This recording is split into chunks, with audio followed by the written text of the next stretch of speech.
carbon credit markets tell us we need to know about Africa as the continent of the future and the next global economic power, driven purely by clean, green industrialization and innovation. At COP27, I announced Kenya's commitment to accelerate the development of carbon markets as the next major export sector, not just for Kenya, but for Africa. Towards this end, we are presently developing a high-integrity, high-quality carbon market framework and a robust activation plan, which will soon undergo legislation in order to provide certainty and clarity for the comfort of investors. In keeping with this pledge to advance opportunities in green industrialization, as well as the green agenda for Africa, I am convening a Climate Action Summit in Nairobi to take place between the 4th and 6th of September 2023. There is consensus, ladies and gentlemen, in this meeting that Africa is the continent of the future. It is time to escalate this consensus and propel Africa to join the leadership of the global climate action.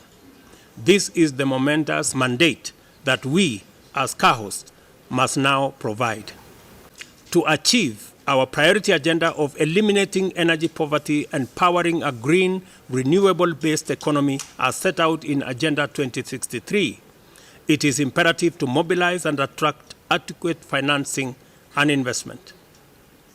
However, the present setup of global economic and financial system is inequitable and inadequate in the face of the challenges confronting us.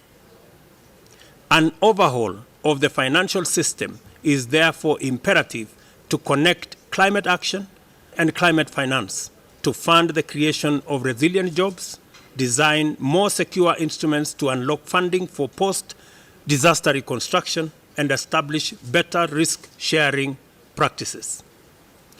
We are adding our strong voice to the now urgent calls for the reform of international financial institutions and multilateral development banks. These reforms must proceed all the way to the radical overhaul of international financial infrastructure and institutional architectures to make sure that funds are accessible, affordable, mobilize relevant technology, are adequate, and most importantly, are timely. At the same time, I believe that it is highly appropriate as we enter a new industrial age of clean energy, technology, and green manufacturing to unlock financing from innovative sources like green bonds, climate insurance instruments, and the rapidly growing carbon credit markets.